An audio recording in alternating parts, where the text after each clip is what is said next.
नमस्कार दोस्तों, स्वागत है आपका आपके अपनी YouTube channel RBSC online classes में।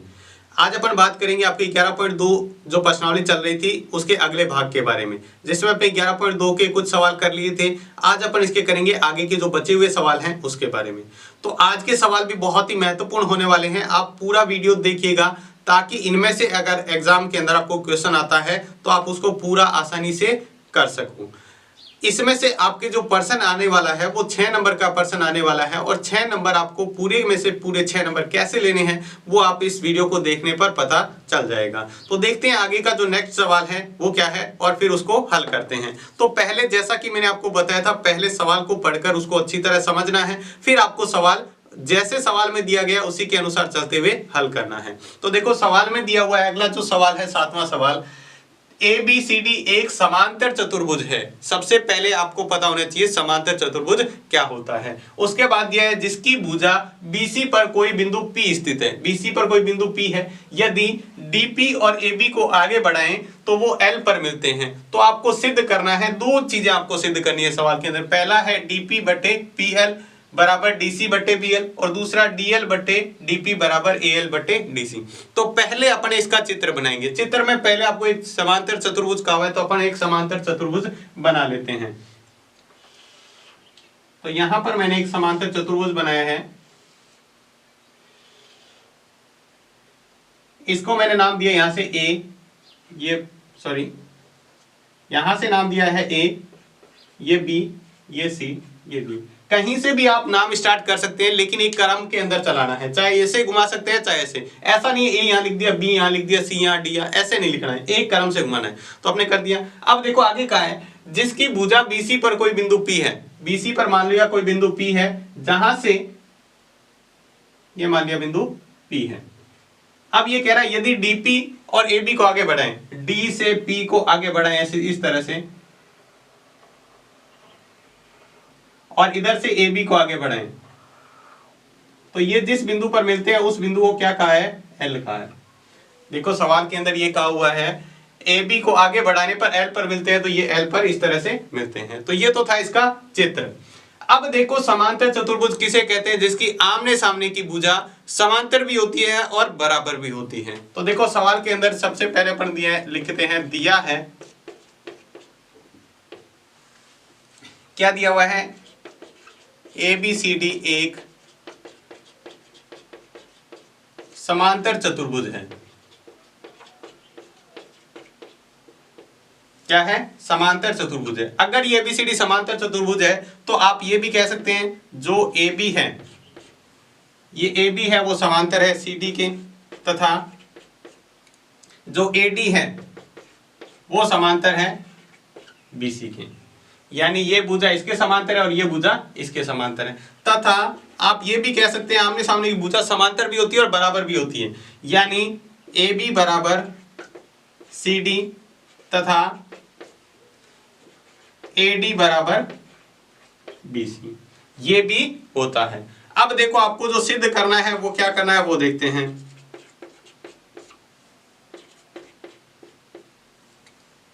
दो चीजें सिद्ध करनी है, तो पहले अपन क्या करते हैं? सवाल को हल करते हैं और पहला जो है उसको सिद्ध करते हैं। सिद्ध आपको दोनों ही करने हैं। DP बटे PL बराबर DC बटे BL, और दूसरा जो है वो है DL बटे DP बराबर AL बटे DC। बहुत ही आसान सा सवाल है। अब देखो अपन क्या करेंगे, जो सवाल में दिया हुआ है उससे लेते हैं उपपत्ति। देखो क्या है, किस तरह से सवाल को हल करना है। सबसे पहले अपन त्रिभुज कौन सा लेते हैं? ये त्रिभुज लिखें, LAD, त्रिभुज LAD में त्रिभुज LAD क्या है?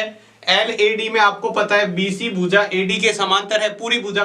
तो क्या BP इसके समांतर नहीं होगी? अभी अपने पीछे सवाल में किया था, पिछले वीडियो में, जब भी अपने कहा था अगर पूरी भुजा इसके समांतर है तो उसका आधा भाग भी तो उसका क्या होगा? समांतर। यानी अपन कह सकते हैं BP समांतर है AD के। तो देखो अगर ये भुजा बराबर होती है, ये देखो BP भुजा इसके AD के क्या है? बराबर। तो अपन क्या करते हैं, इसके भुजाओं का अनुपात लेते हैं। भुजाओं का अनुपात देखो किस तरह से लेना है, चाहे तो थोड़ा सा आप सिद्ध करने में देखो, यहाँ पे DP बटे PL, ये DP बटे PL, चाहे तो आप इस तरह से ले सकते हैं। देखो आपको क्या है, अनुपात चाहे जैसे अपन ले सकते हैं या सिद्ध करने के अनुसार भी ले सकते हैं। आप चाहे तो ये बटे ये भी लिख सकते हैं या फिर उल्टा भी लिख सकते हैं। तो मैंने जिस हिसाब से सिद्ध करना है उसी हिसाब से ले रहा हूं। तो डीपी बटे पीएल, ये मैंने लिखा है डीपी बटे पीएल। तो इधर क्या आएगा, पहले ए बी बटे क्या आएगा, बी एल, बराबर आएगा ए बी बटे बी एल। अब अपन क्या करें, ये इसके अंदर समीकरण जो है यहां से मान रखते हैं, इसके अंदर इसको कह देते हैं समीकरण 1। तो समीकरण 1 से मान रखने पर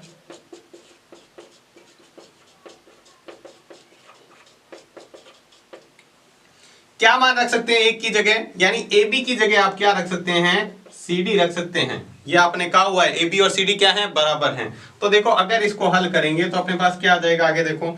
तो मैंने क्या किया, इधर तो डीपी बटे पीएल पड़ा है, बराबर ए बी की जगह मैंने क्या रख दिया, ए बी की जगह रख सकते हैं सी डी। तो मैंने कहा सी डी बटे बी एल बटे बी एल। और सिद्ध क्या करना था, यही तो आपको सिद्ध करना था। ठीक है, तो ये यहां पर पहला पार्ट सिद्ध हो गया। कौन सा हो गया, पहला भाग यहां पर सिद्ध हो गया। अब पुनः वापस लेते हैं त्रिभुज, कौन सा है ये, एल ए डी में वापस वही लिखना है कि जो बीपी है वो समांतर है किसके, एडी के। अब थोड़ा सा ध्यान देंगे, अनुपात दूसरे को सिद्ध करने वाला देख लो क्या है, डीएल बटे डीपी। तो डीएल कौन सा है, पूरी भुजा, डीएल बटे डीपी। तो अपन भी ऐसे लिख लेते हैं डीएल बटे डीपी। इसके बराबर देखो क्या आएगा, तो पूरा लिखना है एएल बटे फिर इतना सा एबी। देखो कैसे अनुपात लिया है, थोड़ा सा ध्यान देंगे। आप पहले यहां पर ये पूरी भुजा ली है तो इसके सामने ऊपर पूरी भुजा आनी चाहिए। तो देखो डीएल पूरी भुजा थी तो यहां पर भी अपने लिखा है एएल पूरी भुजा, बटे में इसने क्या लिखा है डीपी यानी इतनी भुजा, तो इधर एबी भुजा। यहां पर भी अपन क्या रख सकते हैं, एबी बराबर सीडी रखने पर, समीकरण 1 से है ये। एबी की जगह यहां पर भी क्या रख सकते हैं, ये बी आ रहा है, यहां ए बी आ रहा है, इसकी जगह क्या रख सकते हैं, सी डी। तो यहां पर रखते हैं डी एल बटे डीपी बराबर ए एल बटे सी डी। क्या आ जाएगा, ए एल बटे सी डी। और आपको सिद्ध क्या करना था, यही तो सिद्ध करना था, दोनों, एक ये था और एक ये था। बहुत ही आसान सा सवाल है, बहुत ही आसान सा। आप इसको इस तरीके से करेंगे तो आसानी से कर पाएंगे। दोबारा से देखते हैं, अगर आपको कोई कंफ्यूजन है तो वो भी क्लियर हो जाए। देखो सबसे पहले आपको सवाल के अंदर दिया हुआ है एबीसीडी एक समांतर चतुर्भुज है।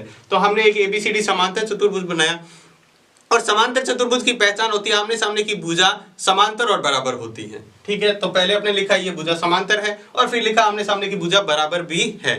अब देखो सिद्ध करने के लिए, जैसे सवाल में कहा था इसको आगे बढ़ाया था, तो ये एक त्रिभुज बना था, इसी त्रिभुज को लेके दोनों ही जो सिद्ध करने वाली है दोनों ही अपन सिद्ध कर देंगे। पहले त्रिभुज लिया, ये भुजा क्या इसके समांतर, अगर पूरी भुजा इसके समांतर है तो आधी भुजा भी क्या होती है, समांतर। ठीक है, तो फिर इसका त्रिभुज का लेके इसका अनुपात आपको थोड़ा सा ये देख लेना है कि आंसर क्या लाना है, उसके हिसाब से अपन को सवाल चलाना है। तो देखो यहाँ पर दिया था डीपी बटे पीएल, तो ये है डीपी बटे पीएल, तो इसके सामने आएगा एबी बटे बीएल। अब एबी की जगह आप क्या रख सकते हैं, ये देखो सीडी रख सकते हैं। तो एबी की जगह सीडी रखते ही आपका पहला आंसर हो जाएगा ये रहा।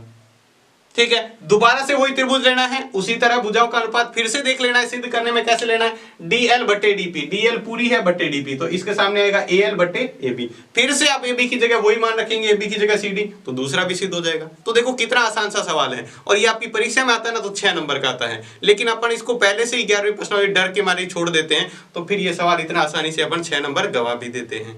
तो ये था इसका 7वां सवाल। इसके बाद देखते हैं इसका अगला 8वां सवाल। बहुत ध्यान से सवाल को समझिएगा, सवाल में चित्र बनाने के लिए आपको बहुत ध्यान से इसको समझना पड़ेगा, सवाल के अंदर क्या क्या रहा है, फिर अपन इसका चित्र बनाएंगे और फिर सवाल को हल करेंगे। तो देखते हैं, सबसे पहले सवाल में दिया है त्रिभुज एबीसी की भुजा AB पर D और E दो बिंदु स्थित हैं। ऐसे दो बिंदु स्थित, यानी A की भुजा AB पर क्या है, D और E बिंदु स्थित है कि AD बराबर BE है, जहां पर क्या है AD बराबर B है। यदि DP समांतर BC तथा EQ समांतर AC हो तो सिद्ध करना है PQ समांतर AB होगा। तो पहले देखो अपन चित्र बनाते हैं, त्रिभुज तो दिया हुआ है वह तो बना ही लेते हैं।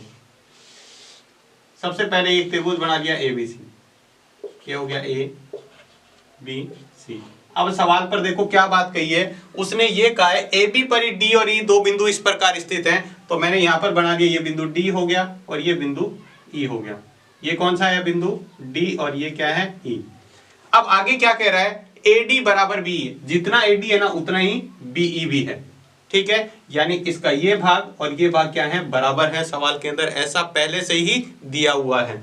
साथ में कहा है DP समांतर BC है, तो D से एक समांतर BC के समांतर एक लाइन खींची, ये जिसको DP का, ठीक है। देखो BC के समांतर आपको DP मिलाना है, ठीक है। अगली जो लाइन का है EQ समांतर AC, E को इस प्रकार मिलाना है कि AC के समांतर हो। देखो AC ये भुजा, इसके समांतर कैसे खींच सकते हैं, इस तरह से, ये क्या हो गया Q। अब आगे कह रहा है आपको सिद्ध करना है कि PQ है वो AB के समांतर है। PQ को मिलाते हैं, देखो इस तरह से, तो ये क्या है, PQ AB के समांतर है। तो एक ही त्रिभुज है अपने पास, इसी से सिद्ध करना है। तो देखो पहले जो दिया हुआ है वो लिख लेते हैं। दिया हुआ क्या है, पहले तो ये दे रखा है कि AD बराबर है BE, ये तो अपन समीकरण 1 कह देते हैं। साथ में दिया हुआ है DP समांतर है BC के तथा EQ समांतर है AC के, ठीक है। आपको जो सिद्ध करना है वो ये करना है कि जो PQ है वो समांतर है AB के। देखो सबसे पहले अपन इस सवाल को हल करने में क्या लेंगे, त्रिभुज एक ही अपने पास, उसी त्रिभुज का लेते हैं, त्रिभुज ABC में। अब देखो पहले ये भुजा रखते हैं ABC में, कौन सी भुजा, ये लेते हैं, कौन सी पहले दी, DP समांतर BC, DP समांतर BC। इसको त्रिभुज को मैं थोड़ा सा एक बार आपको समझाने के लिए अलग बना लेता हूं, या छोटा सा, ये A हो गया, B हो गया, ये C, ये DP अपने काम में लिया है, यानी ये DP इसके समांतर है। तो भुजाओं का अनुपात ले लेते हैं। भुजाओं का अनुपात लेते हुए यहाँ थोड़ा सा ध्यान रखना है कि मैं अनुपात किस तरह से ले रहा हूँ। एक दो बार आप सवाल करेंगे तो आपको आसानी से समझ में आ जाएगा। देखो मैं क्या लिखता हूँ, AD बटे AB लिख सकते हैं, AD बटे पूरा AB, तो उधर क्या आएगा, AP बटे पूरा AC, AP बटे पूरा AC। ये त्रिभुज लिया था AB जिसमें ये DP है वो BC के समांतर है, तो भुजाओं का अनुपात इस प्रकार ले सकते हैं। ये होगी समीकरण 1। अब दोबारा से लेते हैं पुनः त्रिभुज ABC में। अब की बार कौन सी भुजा आपको दिया है, EQ समांतर AC, EQ समांतर AC। तब ये त्रिभुज कैसे लेना है, त्रिभुज तो वही लेना है, ठीक है। ये A हो गया, B हो गया, C हो गया। अब की बार ये है EQ, यानी ये भुजा इसके समांतर है। तो अब देखो कैसे बनेगा, ये अनुपात कैसे लेंगे, इस तरह से, ये होगा BE बटे, देखो ये क्या हो गया, AB कहो या BA कहो एक ही बात है, BE बटे BA बराबर BQ बटे BE बटे, देखो ये भुजा बट्टे में पूरी भुजा ली है, इसके बट्टे BQ बट्टे पूरी भुजा लेनी है BC। ये होगी समीकरण, ये समीकरण 2 है। एक तो पहले अपने दे चुके हैं, ये 2 और ये 3। अब देखो 3 में समीकरण 1 से मान रखने पर, समीकरण 1 से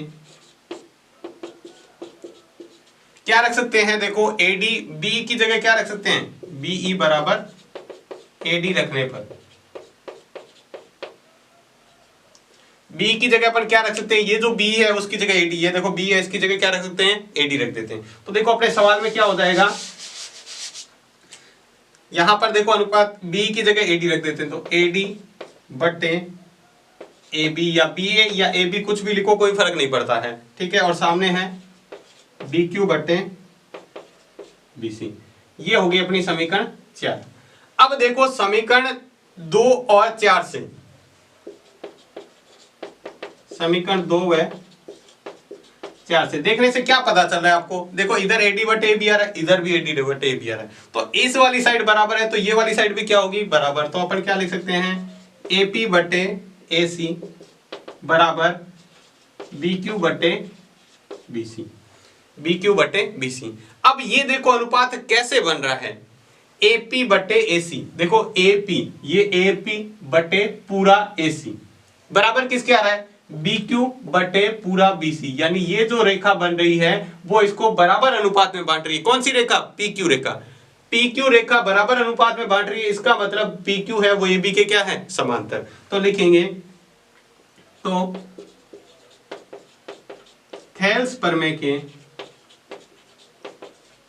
विलोम से ऐसा अपने थेल्स प्रमेय के विलोम में पढ़ा था कि अगर किसी त्रिभुज के अंदर भुजाओं का अनुपात बराबर होता है तो उसकी जो बीच में काटने वाली रेखा क्या है, उसके सामने वाली रेखा के समांतर होती है। तो यहाँ पर काटने वाली रेखा है PQ और इसके सामने भुजा कौन सी है, AB, क्या होगी, समांतर। और ये आपको क्या करना था, यही तो आपको सिद्ध करना था। देखो आपको सिद्ध करना था PQ समांतर AB, तो आप इसको आसानी से कर सकते हैं। दोनों ही प्रमेय, थेल्स प्रमेय भी काम लेनी है और थेल्स प्रमेय का विलोम भी काम में लेना है। यहाँ पर अपने थेल्स प्रमेय दोनों में काम में लिए, यहाँ इसका विलोम काम में लिए।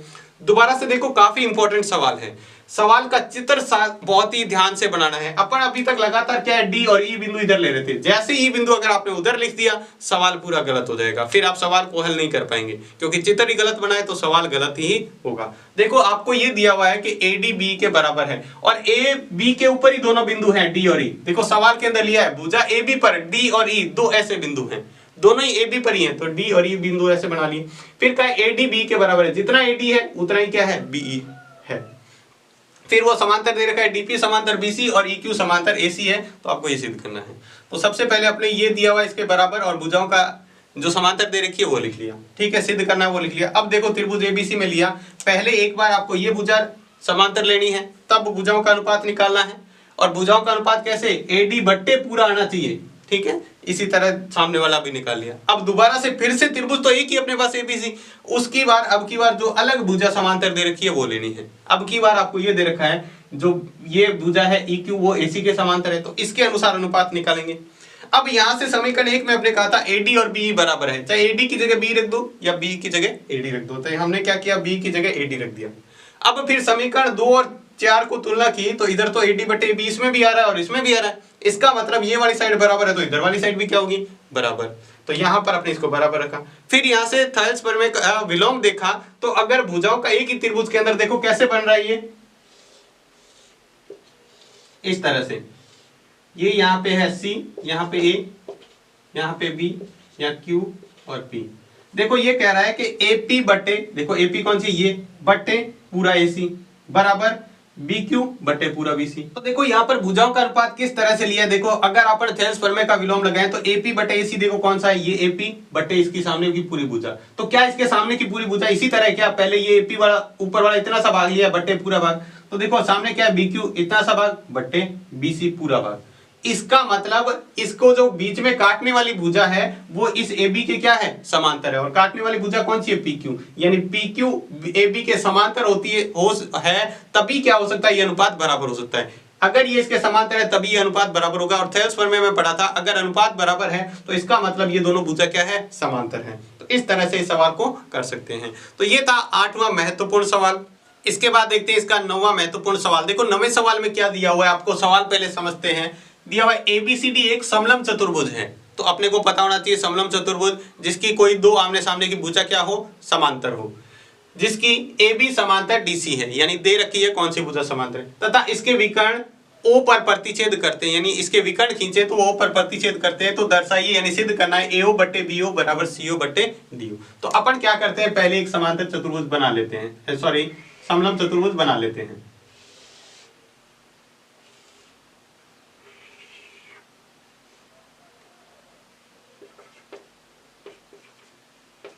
ये एक समलंब चतुर्भुज है, ठीक है, जिसके AB समांतर DC, देखो AB समांतर ऊपर क्या है, DC है, और इसके विकर्ण खींचे तो विकर्ण क्या है, बिंदु कहां पर मिलते हैं, O पर।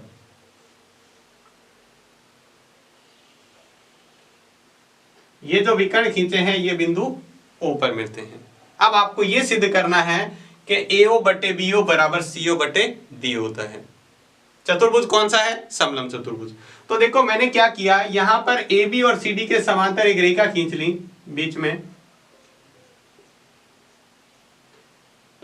EF।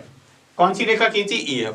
ये अपन रचना के अंदर लिखेंगे, एक्स्ट्रा अपने ऐड किया है। तो अब देखो सवाल के ऊपर वापस आ जाओ और जो दिया है पहले वो लिख लो। क्या दिया हुआ है, ABCD एक समलंब चतुर्भुज है, ठीक है, जिसके अंदर क्या दिया हुआ है, AB समांतर DC है, ठीक है, या CD है। और साथ में कहा हुआ है सिद्ध करने के लिए वो आपको करना है AO बटे BO बराबर CO बटे DO। ठीक है, आपने जो ऐड किया है वो रचना के अंदर लिख देते हैं। क्या ऐड किया है? ये ऐड किया है AB समांतर कौन सा था? DC, इसके समांतर ही था। इसके समांतर एक और रेखा खींची है EF।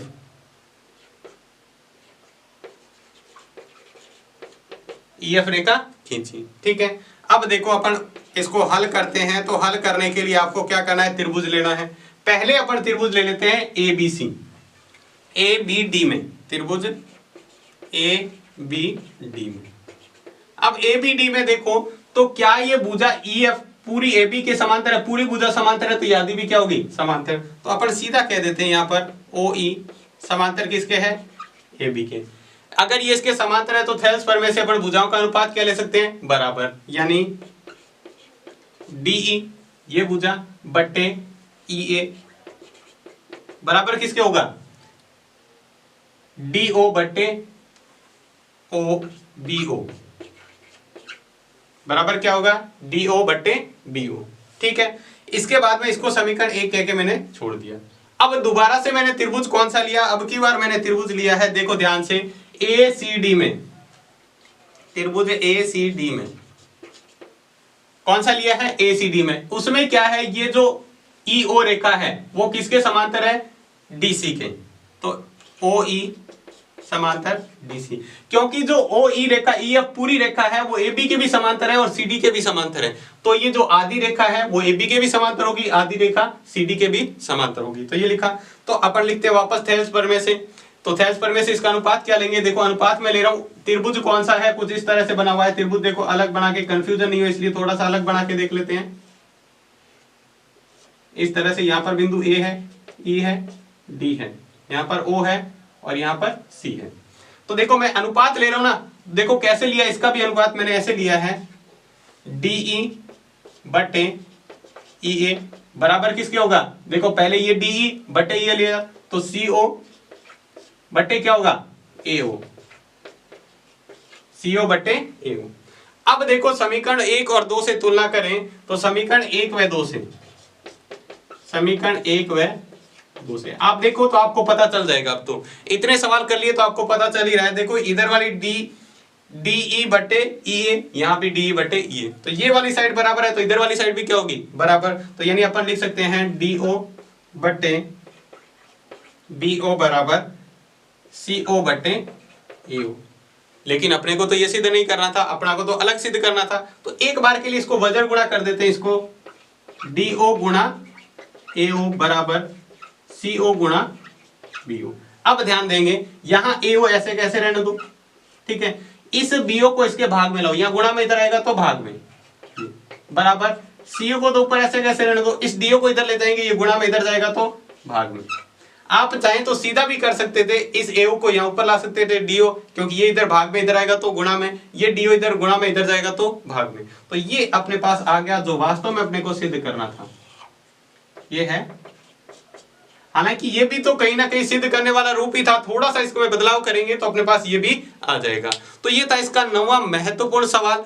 देखो सवाल बहुत महत्वपूर्ण है, ये आपको दिया हुआ क्या है उसी के अनुसार आपको चलना है। दोबारा से देखते हैं ताकि अच्छे से आपको सवाल समझ में आ जाए। देखो सवाल में दिया हुआ है ABCD क्या है? समांतर चतुर्भुज है, और समांतर चतुर्भुज में दिया हुआ है आमने सामने की भुजा यानी AB DC के समांतर है, ठीक है। और ये आपको AO बटे BO बराबर CO बटे DO आपको सिद्ध करना है। तो इसको करने के लिए आपने क्या किया, इस AB और CD के समांतर एक बीच में ऐसे लाइन खींच ली EF, जो क्या है AB और CD दोनों के क्या है? समांतर है। अब देखो मैंने क्या किया, पहले त्रिभुज लिया मैंने ABD में, और ये EO किसके समांतर? इसके समांतर। तो इसका भुजाओं का थेल्स प्रमेय से क्या लिया, इसका भुजाओं का अनुपात निकाल लिया, DE बटे EA बराबर DO बटे BO, ठीक है। तो ये ले लिया, ये समीकरण 1 कह दिया।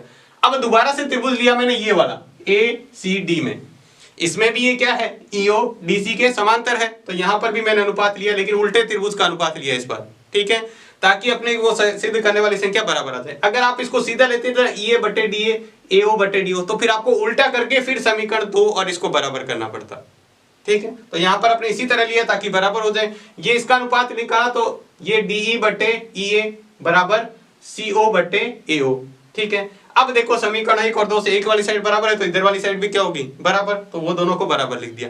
लेकिन सिद्ध करने में थोड़ा सा इसका क्या किया हुआ है, लिखने का तरीका थोड़ा सा बदल दिया है इसने। तो अपन क्या करेंगे, ए ओ इधर भाग में, इसको भेजेंगे तो गुणा में, और डी ओ इधर गुणा में इधर आएगा तो भाग में। तो ये अपना सिद्ध करने वाला सवाल आ जाएगा। तो ये था इसका महत्वपूर्ण 9वां सवाल। इसके बाद देखते हैं 11.2 का अंतिम सवाल। सवाल को बहुत ध्यान से देखिएगा और पहले बहुत ध्यान से इसका चित्र बनाइएगा। सवाल बहुत ही आसान हो जाएगा अगर आपने चित्र और सवाल को समझ लिया तब। तो देखते हैं सवाल में क्या दिया हुआ है। आपको सवाल में दिया, यदि डी और ई क्रमशः ए बी और ए सी त्रिभुज एबीसी की भुजाओं पर स्थित ऐसे बिंदु हैं कि बी डी बराबर क्या है, सी ई है, तो सिद्ध कीजिए कि त्रिभुज एबीसी एक समद्विबाहु त्रिभुज है।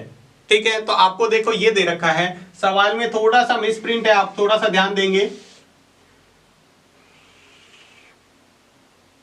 आपको सवाल के अंदर ये दे रखा है कि ये एक त्रिभुज है एबीसी, ठीक है, जहां पर डी और ई बिंदु इस प्रकार हैं, ये यहां पर डी ए बी का बिंदु और ये ई बिंदु, ये डी और ये इस प्रकार हैं कि ये भुजा है ना, ये इसके क्या है, बराबर है। ठीक है, और साथ में थोड़ा सा मिसप्रिंट हुआ है सवाल कि ये जो डीई भुजा है वो क्या है, बीसी के समांतर भी है। डीई और बीसी क्या है, समांतर है। ये भी सवाल में दिया हुआ है लेकिन यहाँ पर मिसप्रिंट सवाल के अंदर नहीं लिखा हुआ। तो अपन देखते हैं इसका हल। सबसे पहले जो दिया हुआ है वो लिख लेते हैं। दिया हुआ क्या है, दिया हुआ है अपने को क्या है, बी डी बराबर सीई। ये जो बी डी है वो सी के बराबर है, और साथ में दे रखा है ये जो भुजा डीई है वो समांतर है किसके, बीसी के। ये आपको सवाल में मिसप्रिंट है जिस वजह से। अब अपने को जो सिद्ध करना है, सिद्ध करना है कि त्रिभुज एबीसी एक समद्विबाहु त्रिभुज है, समद्विबाहु त्रिभुज है, यानी जिसकी दो भुजाएं क्या हो, बराबर। या अपन कह सकते हैं ये सिद्ध कर दो कि ए बी बराबर ए सी, ए बी बराबर ए सी। अब आपने क्या किया, सवाल के अंदर इसको हल करने के लिए त्रिभुज लिया एबीसी में, और त्रिभुज एबीसी में ये दे रखा है कि जो डीई है वो समांतर है किसके, बीसी के। तो अगर ये भुजा इसके समांतर होती है तो अपने को पता है इसका अनुपात क्या होता है, बराबर। तो अपने को अनुपात देखो मैंने किस तरह से लिया है, मैंने अनुपात लिया है डीबी ये बटे पूरी भुजा ए बी बराबर, फिर यहां से लिया है मैंने ए ई सॉरी ई सी बटे पूरा ए सी, ई सी बटे ए सी। आप चाहें तो इस तरह से अनुपात ले सकते हैं या उस तरह से भी ले सकते हैं, लेकिन इससे आसान हो जाएगा सवाल इसलिए है। ईसी देखो पहले ये लिया था डीबी बटे पूरा, ये ईसी बटे पूरा एसी। ठीक है, अब देखो अपने इसको कह देते हैं समीकरण 1। अब देखो ये समीकरण 2 होगी। समीकरण 1 से आप इस ईसी की जगह क्या रख सकते हो, या ईसी की जगह रख दो या बीडी की जगह, डीबी या बीडी, बीडी बराबर क्या रखना है, ईसी रखने पर। तो आप क्या करो, इस बीडी की जगह क्या रख दो, ईसी बटे ए बी बराबर ईसी बटे एसी। तो ये दोनों ईसी है, इस ईसी को या इस ईसी को एक दोनों को गुणा में भेजो, या समझ लो यहाँ पर वज्र गुणा करते हैं। तो देखो वज्र गुणा करेंगे तो क्या हो जाएगा, एसी गुणा ईसी बराबर ए बी गुणा ईसी। अब क्या करते हैं, इस ईसी को इधर भेजेंगे तो देखो क्या आ जाएगा, एसी बराबर ए बी गुणा ईसी बटे ईसी। ये इसी इधर आएगा तो भाग में, तो ये इसी से इसी क्या हो जाएगा, कट जाएगा, यानी एसी बराबर ए बी, एसी बराबर ए बी, यानी ये पूरी भुजा ए बी है वो एसी के बराबर है। तो किसी त्रिभुज के अंदर अगर दो भुजाएं बराबर होती है तो वो कौन सा त्रिभुज होता है, समद्विबाहु। सम का मतलब समान, देखो नाम से ही पता चल रहा है, सम का मतलब समान, द्वि का मतलब दो, बहु का मतलब भुजाएं। तो लिखे देंगे, आते हैं त्रिभुज एबीसीडी, एबीसी एक समबाहु त्रिभुज है।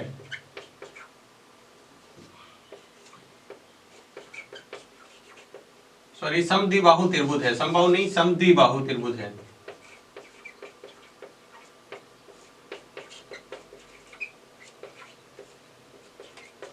इसके अंदर क्या है, दो भुजाएं बराबर है, तो ये कौन सा हो गया, समद्विबाहु त्रिभुज हो गया। तो बहुत ही आसान सा सवाल, देखो थोड़ा सा यहाँ पे मिस प्रिंट का अगर पता चल जाए अपने को, सवाल अगर पेपर में आएगा तो मिस प्रिंट नहीं आएगा, फिर पूरा सही लिखा होगा। अगर आपको ये पता चल जाए तो बहुत ही आसान सा भुजाओं का मान लेना है और ये मान रखते ही आपका सवाल हो जाएगा। ठीक है, तो बहुत ही आसान सा सवाल था ये इसका 10वां सवाल। तो ये थी आपकी 11.2 प्रश्नावली। उम्मीद है आपको अच्छे से समझ में आ गई होगी।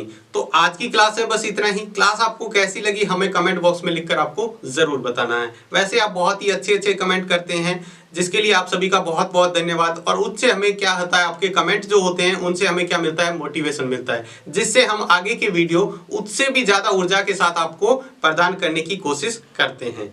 तो आज की क्लास आपको कैसी लगी? अगर आपको क्लास अच्छी लगी है तो इसको लाइक कीजिएगा और चैनल को अभी तक सब्सक्राइब नहीं किया है तो चैनल को सब्सक्राइब जरूर कीजिए और साथ में दूसरे बच्चों को भी शेयर करके जरूर बताएं ताकि उनको भी उनका फायदा मिल सके। तो आज की क्लास में बस इतना ही। धन्यवाद।